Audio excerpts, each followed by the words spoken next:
Inakala ng mga residente ng Purok 1, Barangay Noa, Magpet, Cotabato na lindol ang naramdaman nila ilang segundo bago inararo ng wing van na may kargang mga saging ang kanilang mga bahay at mga motorsiklo umaga kahapon. 6 na bahay ang partially at totally damaged. 3 motorsiklo ang nadaganan at nasa 5 ang sugatan sa naturang insidente kabilang ang driver, kasamahan nitong isa pang driver at mga residenteng nakahiga sa bahay nila nang mangyari ang aksidente. Ay, muramig ka nang naami sa sulod sa sabungan. Linog. Insya, linog ka nga kuan man ni. Insya, wingman man ning nagabangga diri. Nya paggawas na ko diha, sus, haros man pud teng balay dito. Nawala jud ang kwarto. Mga ICD, motor, mga cellphone, apil jud sa.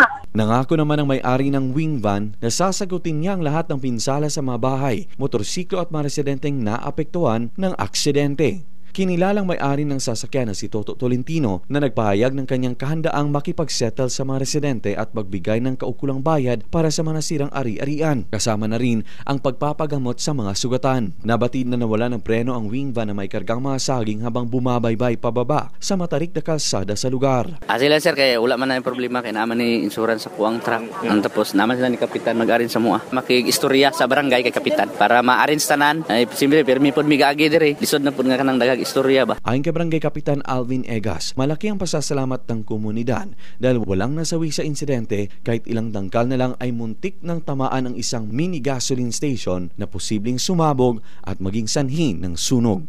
Luigi Alan Totor, NDBC, Bida Balita.